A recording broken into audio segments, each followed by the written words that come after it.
The headline's Las Vegas now hotter luxury market than Los Angeles, new study says. Not literally hotter, obviously, but hotter, nonetheless. This is Las Vegas Real Estate Now with local real estate expert Harvey Blankfeld. And he starts it by saying Las Vegas Valley is the 8th hottest market for luxury home buyers, according to a new study. And down he further outlines that Las Vegas beat out Los Angeles, Boston in the rankings. And the top spot for high-end buyers in 2025 is Charleston, South Carolina, according to the Zonda study.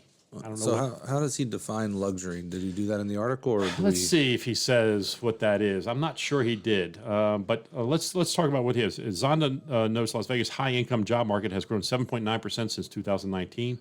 It lists the pros for Las Vegas as favorable tax climate, entertainment, nightlife, restaurants, sports teams, international airport, and close proximity to outdoor activities. Yeah, we've got it all here. Let's just face it. We're a big city. We got everything. But the cons to our market were extreme summer heat.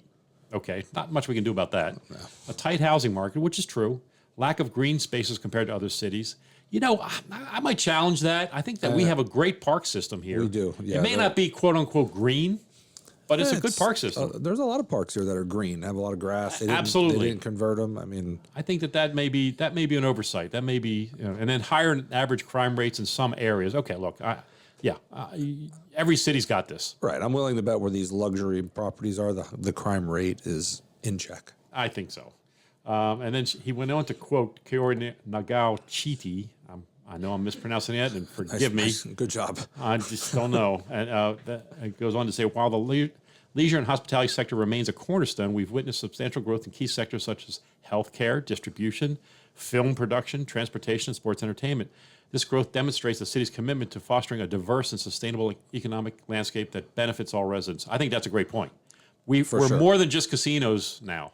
Yes, I mean we've crossed the line. I still think we're casino dominant, but of course not how it was. You go back 15, 20 years ago, it was casinos and it was nothing else. It was everything supported them. Right. Now we, just like they mentioned, we have a lot of different industries that are supporting these high-paying jobs in order to afford these luxury homes. I mean, we've got major studios coming here building some pretty incredible projects. A lot of infrastructure coming in. Yep. Tia Roman, she's a broker and owner at Remax Reliance in Las Vegas, went on to say we are overall priced lower than other luxury markets, and even though our cost of living is higher than many areas in the U.S., it is expected and justified given the fact that we are a resort town and offer all the amenities we do. Okay, so I think that's an interesting comment too. I mean, there's not many cities where you're going to have the opportunities to see the type of entertainment you can see here.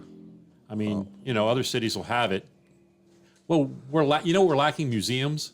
We don't have any. I mean, museums. I mean, and not that we will probably. I mean, I don't know if we'll ever get them. I mean, that's the Mobster Museum. You have the Mob Museum. The Mob Museum. Yeah, we got that. I mean, most museums are built because something happened where the museums are, right? True. So there's, so we've got the Mob Museum. We have the Mob Museum. So yeah, we'll probably have a casino museum at some point. Or we have the neon sign. Neon sign. So that's true. A little bit different. And then the atrium at Bellagio has a beautiful. Always has a beautiful. If those who are museum lovers, that's a great spot to stop. I think that's a great point. Most of the large casino properties, have something that would they're not museums, but has something that comparable to them. Yeah, they spend money on art for sure, and there's some history, and we do have some museums here. We have a children's museum. We have some of the other stuff. And look, if you want to go out and see fossils or serigraphs and things of that nature, just go around the valley. You'll see them up in the mountains and such. Anyway. It's a little bit different. But other than that, we've got everything you could possibly. And the Smith Center is a world-class venue for musicals and symphony and so forth. So I think we do have a tremendous amount to offer. I think the comment about the pricing is interesting because I think we're actually priced decently in that 1 to 4 to 5 million. Right. But a lot like Los Angeles, I'm going to venture to say there's no facts behind this. I'm going to say that they probably have more $20 million homes in Los Angeles than we do here. Oh, sure.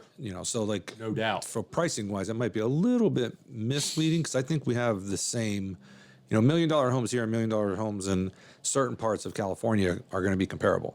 Now, the coastal areas, of course not. No. But they also have a lot higher end as far as value wise. You're right. It's a question of what the threshold is in the article. I don't know where they're going because like here we've recently updated our luxury qualification from 1 million to 3 million. Right. And it's still we're still doing both kind of. But we've kind of acknowledged the fact that, hey, there's a lot of tract homes here that are $1 million. Right. Not that they are wonderful homes and amazing homes. They're just not what in the past we would have considered quote unquote luxury and separating them.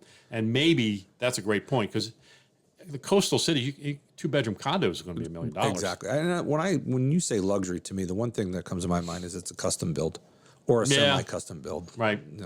But price is the only way that we can really determine on paper, because you don't know without seeing the house. You don't know if it's a custom build or a tract home or not. Indeed.